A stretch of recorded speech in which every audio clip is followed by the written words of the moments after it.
Hello guys, it's Jaco here. It's been a long time since my last video. It's been more or less 1 month or more. Unfortunately, I had a very busy schedule with work and football, so now I have a little bit more time.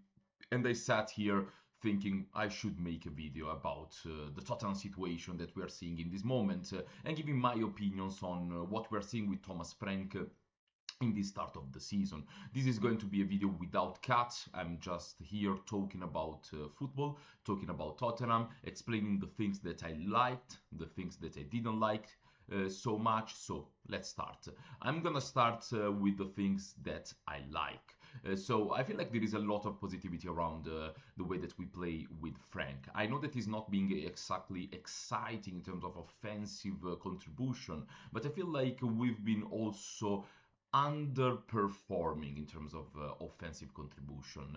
Um, that's because I feel like this he's been very critical the fan base about the U type of shape that we use on possession. So we base a lot of our attacks on the wide areas more than the central areas. Basically, the opposite that we saw with Ange Postecoglou, that was giving the instruction to the fullbacks to come inside. Now the fullbacks stay very wide. They have in front of them the winger, and we try to use a lot that type of attack. That is an attack that I feel like we need to use, especially for the quality that we added on the wide areas with especially Mohamed Kudus in the summer, and is also a type of build-up that will not make you lose the ball so many times in dangerous position like we did last season. So we can see also this season that we are much more solid defensively in that case. We've been also quite unlucky with the goal that we conceded. I'm not saying that we deserve 3 points, for example, against Aston Villa, but two shots from outside of the box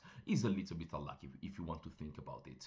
So this U shape and the way that we are building from the back, the way that we are progressing, I don't see that as a huge problem so far. I feel like that suits a lot the characteristic of the player that we have, especially on the right. We are finding a very good dynamic between Porro and Mohamed Kudus. I feel like they're understanding each other very well. They're playing between each other very well, and they're creating a lot. So the right flank, I'm absolutely loving it.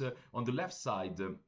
I'm also a fan of it because especially when Udogi and Odobert plays, the few times that we saw that, I have an example of the game against Leeds that in my opinion was one of the best games that we played in the Premier League, and Udogi on the left with Odobert with that kind of dynamic was very successful. So I feel like the fact that we build from the wide areas is not a negative. So that is one of my first positive that you can say, because I'm seeing Tottenham more and more solid in terms of defensive shape. And the other positive, in my opinion, is obviously Palinha, because Palinha has been one of the most influential, if not the most influential player that we got from the summer. He will help us even more in terms of solidity in midfield, and he's showing that. I said it even before the season started. I said we never had, more or less, a player that is so elite in terms of ball winning like Palinha. And we will see when Palinha will come back, when Palinha will play for us, the difference between having one and not having one. And he's showing the difference, even to the people that were not huge fans of Palinha because they didn't rate so much the technical abilities of him, are absolutely saying that we can't play now without Palinha. And that's a very important part of building the foundation of the team. So those are the things that I'm liking. I'm liking the Porro Kudus on one side. Udogi, I feel like unfortunately he's been very injured in this season, but the times that he was playing on the wide area was really good, going forward, looking as lively as ever. And even Odobert, as much as some people are criticizing him, I feel like he's showing more and more his qualities, more and more his confidence is coming out. So I feel like we are really building a very good dynamics on both wide areas. So I'm a fan of what we are doing there a lot. I'm a fan also of the defensive shape. I feel like when Van de Ven and Romero play together, it's absolutely wonderful. Very good dynamics. We know that the two center backs are elite. The one that we have and Frank are using them and making them look also elite on the pitch, not exactly putting them in dangerous position, not exposing them with a crazy high line every time. And I feel like when Christian Romero and Mickey Van de Ven plays together, we have a lot of confidence that we are not conceding more than one goal, if that's the one, and that's even tough to score against us. So I feel like the positives are a lot. The defensive shape, the defensive line, I feel like he's working very well. The wide progression is beautiful, wonderful, especially on the right. The dynamic of Kudus and Porro is incredible. There are things that I'm not liking so much. The first one is that the wide progression is nice, is lovely. I like it. But as soon as you take out Porro or Udogi, we look a little bit lost. I don't want to go too much and critique too much Jet Spence. But that's, in my opinion, one of the negatives when he play on the left. The thing that I've seen when he plays on the left is that we struggle to progress on that side. Every time that the ball goes to the left, when Jet Spence is playing left back, more or less, and it's the position that he played the most. When he plays left back, it's a little bit of a black hole. The ball goes to Spence, the ball goes back to the center back. And even in terms of body language, even in terms of how you want to play the ball, is always closing down the options. So a lot of time, the worst games that we played is because on one side was playing Spence, on the other side was playing Porro. Spence was constantly playing the ball to the center back, and the only way that we could have progressed forward is to give the ball to Porro, making that a little bit too predictable. Here it goes the other negative, because when you have Spence on one side, now the central progression is not exactly something that Thomas Frank is known for. Okay, it's something that he can do for sure, especially having type of players that can do that kind of job. But in this moment, when we don't have Udogi and Porro, I feel like our progression is a little bit stalled on the right side. So Porro needs to hit the ball to Kudus. If not, we're not progressing. The problem there is I feel like there are various problems there. One, when we don't have Romero, of course, that is one of the best ball-playing centre-backs, and unfortunately against Aston Villa we didn't have Romero. And two, the two midfielders that we have in front of the back line are not exactly the type of regista, the type of tempo setter, you know.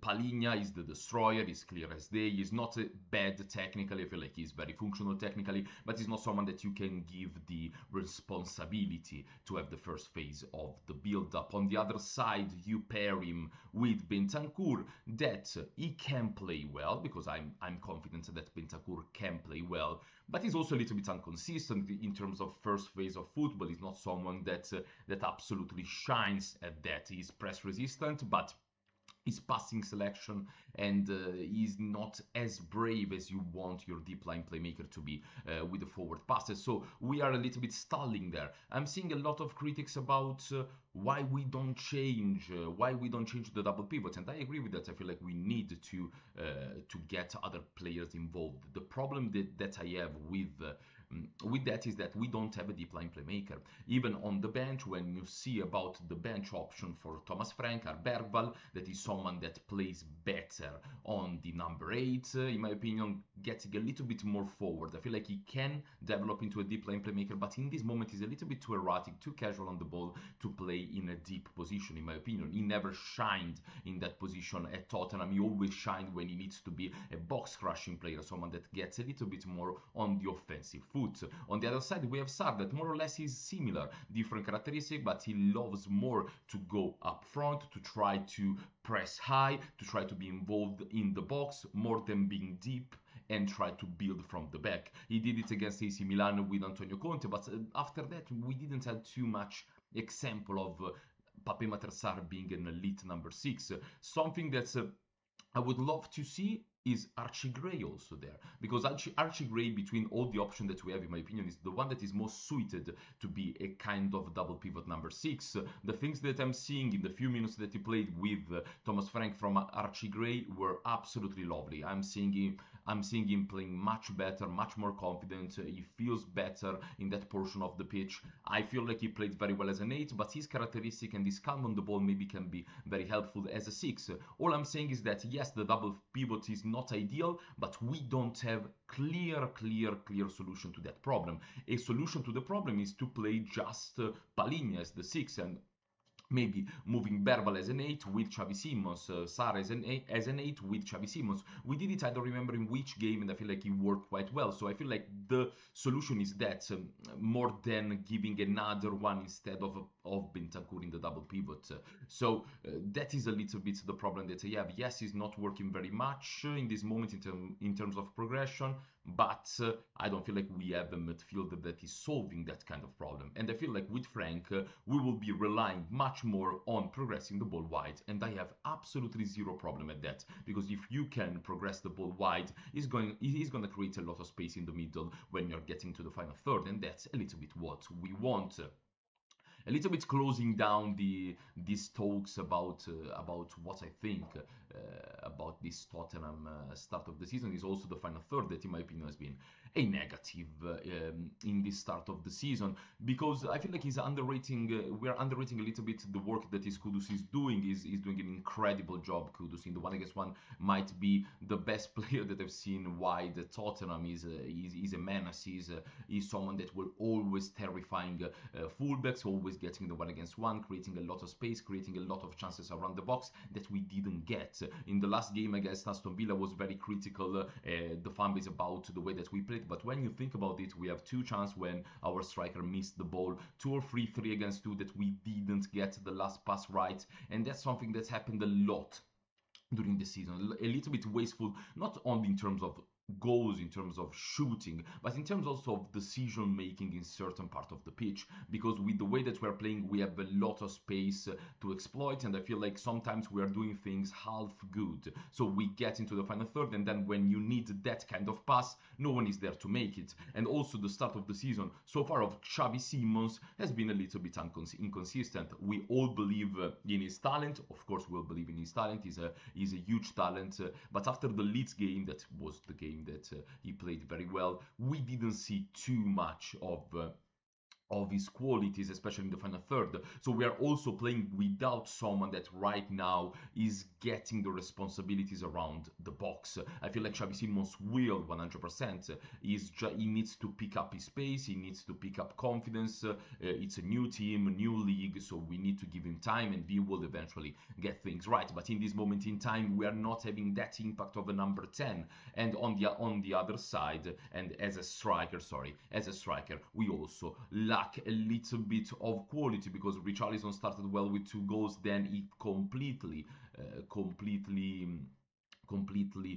played worse, we can say. After that beautiful start of the season, his level goes down, and he's someone that is too unreliable in terms of recycling the ball, in terms of holding the ball, in terms of linking up with other players. Is someone that is so unreliable, and hurts a lot of time the ball possession that we have, and the transition that we're having. On the other side, you have Matisse Tel, that is a very good shooter, someone that is lethal when he shoots, but when he doesn't shoot, his decision making with the passes and with the movements is not always top. So now we're playing with 2 strikers that are not bad strikers, but they are not really the top strikers that we need. Unfortunately, Colomwani is someone that just got here at Tottenham and is not obviously on form, as we saw against Villa. Solanke is injured. Richarlison, unfortunately, I believe a lot in Richarlison, but the last 5 games, he showed me a level that was too low,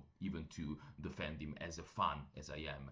Tell, on the other side, I feel like he can become in the future a top player. Right now, his game lacks a little bit of part, in my opinion, his decision making, as I said before, and the other part in terms of battling with the center backs, winning the ball, shielding the ball, is not always very good. So in the end, what can we say about the start of the season? It's been a start of the season that I was sincerely expecting, more or less. So we struggled in a lot of games. Let's not forget the last season we finished 17th.